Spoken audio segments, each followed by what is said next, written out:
আমরা যেটা বলেছি যে সর্বোচ্চ আদালত যেভাবে ডিএটা দিতে বলেছিল,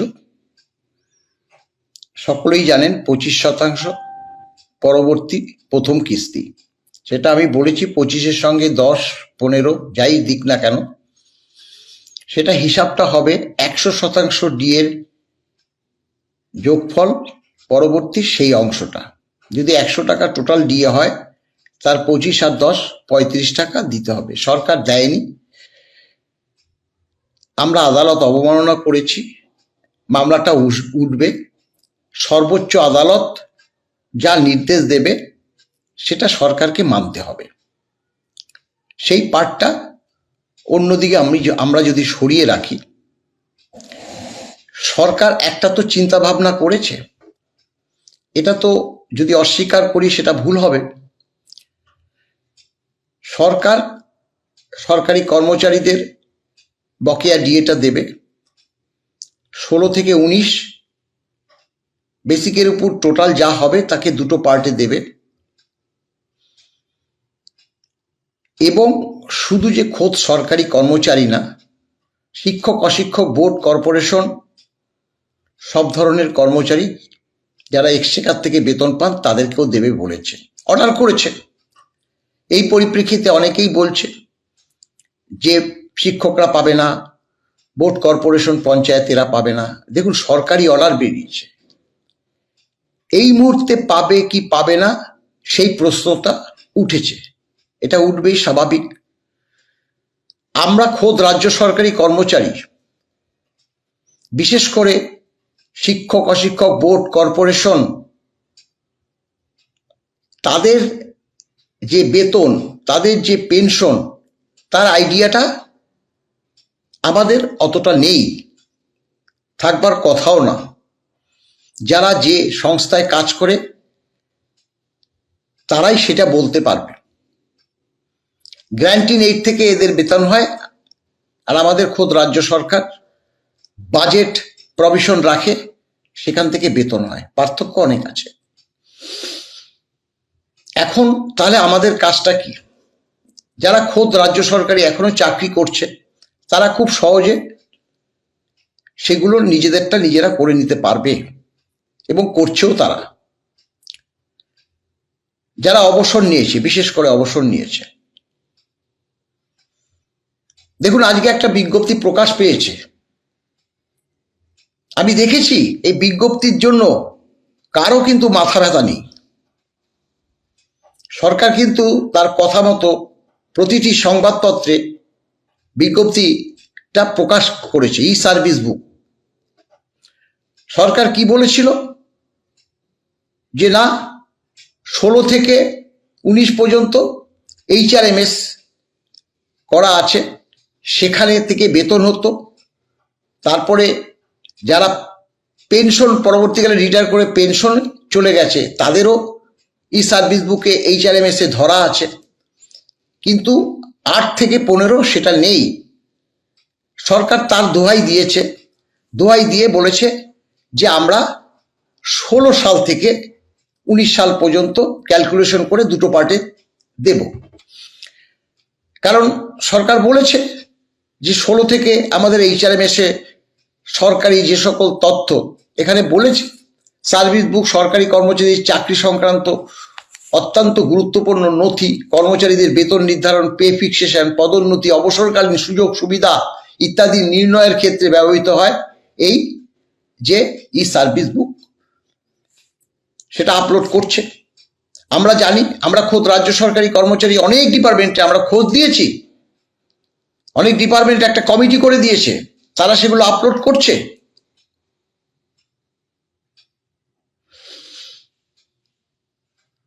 আমি আগেও বলেছি, আমরা খোদ রাজ্য সরকারি কর্মচারী, আমরা কিন্তু বোর্ড, কর্পোরেশন, পঞ্চায়েত, শিক্ষক, অশিক্ষক এদের ব্যাপারটা আমাদের ধারণা নেই। ধারণা কাদের থাকবে? ধারণা যারা ওই সকল কর্মচারীদের প্রতিনিধিত্ব করে।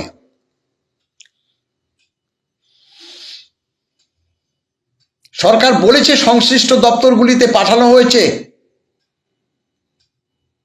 তারা যাতে তাদের যে বেতন পেনশন প্রভৃতি সংক্রান্ত যে তথ্য আপলোড করে ফিনান্সে পাঠায়, ফিনান্সের থেকে কনকারেন্স পরবর্তী, তারপরে তাদের যে বকেয়াটা তুলে দেওয়া হবে। এটা স্বাভাবিক।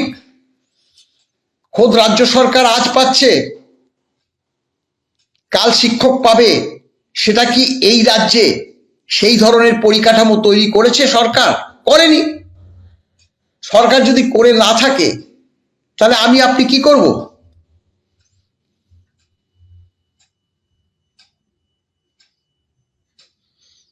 আজকে দেখুন, যারা অবসর নেয়,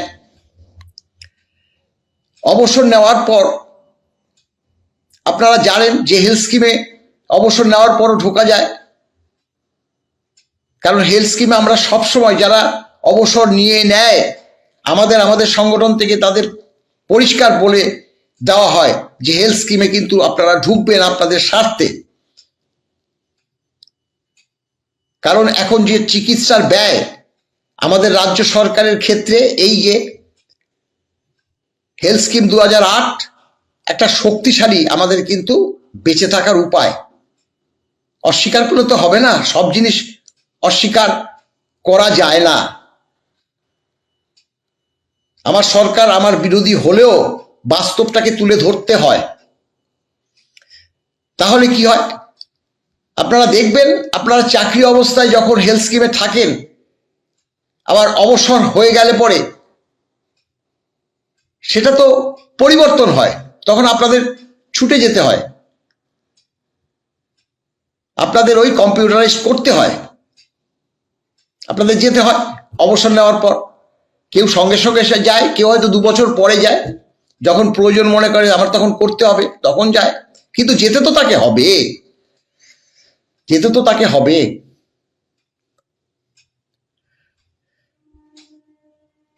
তাই যারা খুব বয়স হয়ে গেছে তারাও তো ব্যাংকে, দেখুন লাইফ সার্টিফিকেট জন্য আমরা তো ব্যাংকে যাই, তাদের পুত্র হোক, কন্যা হোক বা নিকট আত্মীয় হোক, তাদেরকে নিয়ে যায় লাইফ সার্টিফিকেট দিতে। ট্রেজারিতে কোনো প্রবলেম হলে তাদেরকে নিয়ে যায়। তাই বলছি, নিকট আত্মীয় যাদের বয়স হয়ে গেছে তারা অন্তত যেখান থেকে আমি আমার সরকারি কর্মচারী কথা বলবো, ডিপার্টমেন্টগুলোতে, দপ্তরগুলোতে খোঁজ দিন, ট্রেজারিগুলোতে খোঁজ দিন। আমরা ট্রেজারিকে অনুরোধ করেছি, প্রতিটি ট্রেজারিকে অনুরোধ করেছি যে আপনারা যারা যাবে এই রিগার্ডিং এই বকেয়ার জন্য, তাদের সঙ্গে ভালো ব্যবহার করবেন, বুঝিয়ে দেবেন সরকার আপনাদের কি নির্দেশ দিয়েছে, তারা যাতে হ্যারাস না হয়।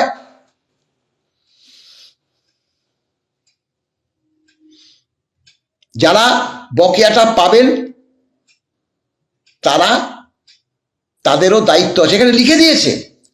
সকল দপ্তর অফিস সংশ্লিষ্ট কর্তৃপক্ষকে অনুরোধ করা হচ্ছে। কে বলছে? সরকার বলছে, অর্থ দপ্তর বলছে, যাতে নির্ধারিত নির্দেশিকা অনুসারে কর্মচারীদের সার্ভিস বুক দ্রুত ডিজিটাল পোর্টালে আপলোড করার জন্য প্রয়োজনীয় ব্যবস্থা গ্রহণ করা হয়। সকল কর্মচারী বিন্দুকে এই প্রক্রিয়া অংশগ্রহণ করতে অনুরোধ করা হচ্ছে। হ্যাঁ, আমরা যাব। আমাদের যদি ডিপার্টমেন্টগুলো, আমাদের কনফেডারেশন অফ স্টেট গভর্নমেন্ট, আমরা মূল মামলাকারী সংগঠন, আমরা এখনো বলছি আমাদের সহযোগিতা চাইলে আমরা দ্রুত সেখানে পৌঁছে যাব। আমাদের যদি কোনো পোর্টালে বসতে হয় আমরা বসবো, কর্মচারীদের সাহায্য করব।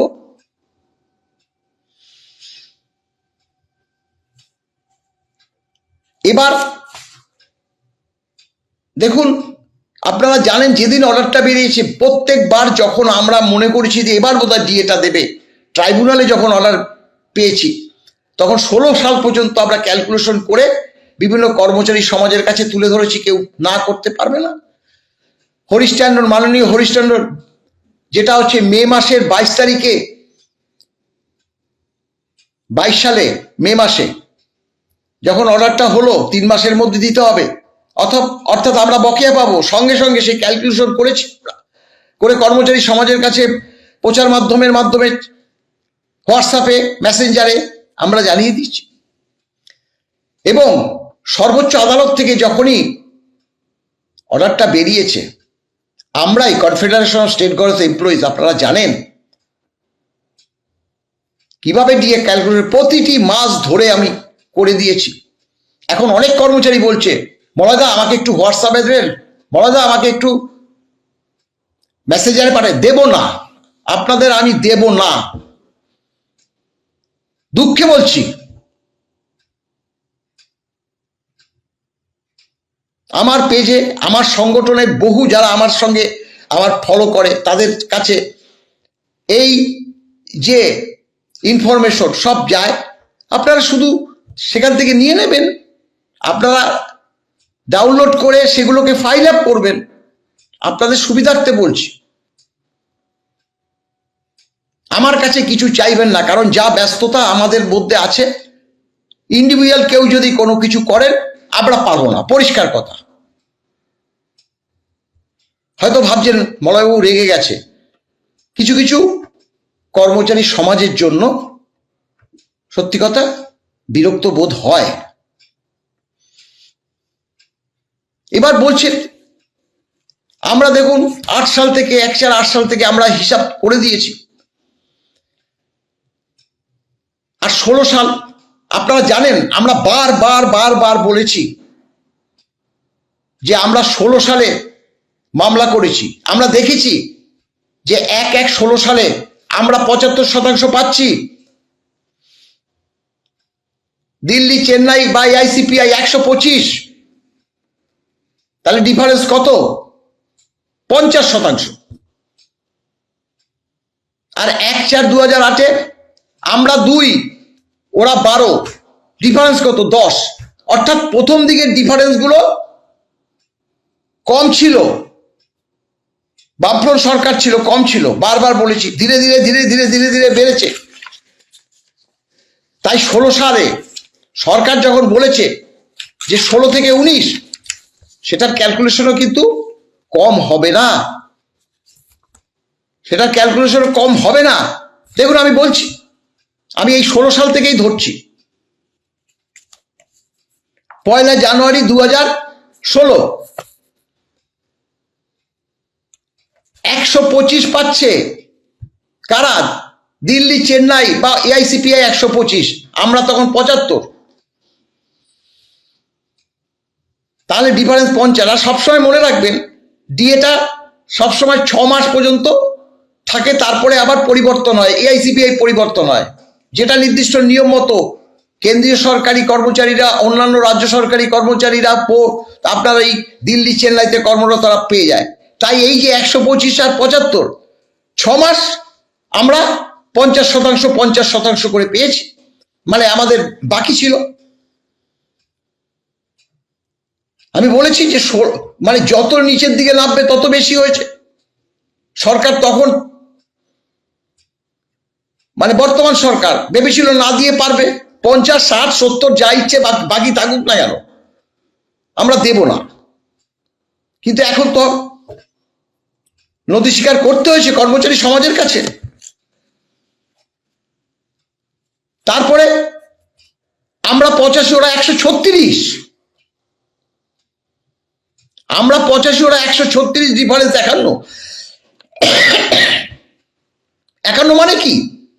অর্থাৎ আপনার ধরুন 10,000 টাকা বেসিক, তাহলে আপনার ওই যে 6 মাস 51% করে, 10,000 টাকা বেসিক হলে 5,000 টাকা করে 6 মাস, 10,000 টাকার 50% হলে 5,000 টাকা। 51-তে আরো একটু বাড়ছে, কত হচ্ছে 51-তে?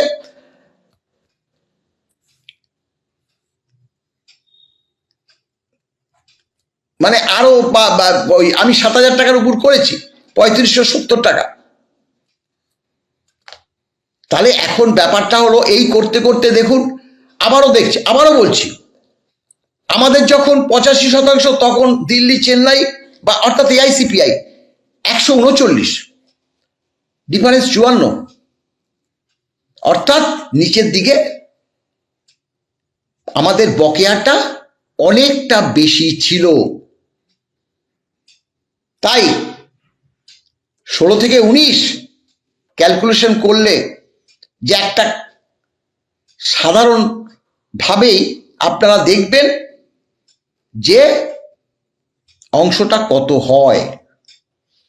এখন দেখুন, যেটা সর্বোচ্চ আদালত বলেছিল সরকার তাকে মান্যতা দিচ্ছে না, আমরা কি করব? আমাদের তো হাত পা বাঁধা, আমাদের তো সেই আবার সর্বোচ্চ আদালতে যেতে হবে, মানে কন্টেম করে রেখেছি। সর্বোচ্চ আদালত যা দেবে, তবে সর্বোচ্চ আদালত কিন্তু সরকারকে এবার একটা মারাত্মক কিন্তু আলটিমেটাম দেবে বলছে, রুল জারি করতে পারে। ক্ষমতা যে কতটা আছে নির্বাচন কমিশনের ব্যাপারেই দেখুন, চিফ সেক্রেটারিকে একদম রাজ্য ছাড়া করে দিয়েছে। সর্বোচ্চ আদালত তাদেরকে বেতন বন্ধ করে দিতে পারে, বারবার বলেছি, সেটা তো পরের বিষয়, কিন্তু আমাদের তো তৈরি থাকতে হবে। এখন সরকার বলেছে, সরকার অ্যাডভার্টাইজমেন্ট দিচ্ছে, বিজ্ঞপ্তি দিচ্ছে,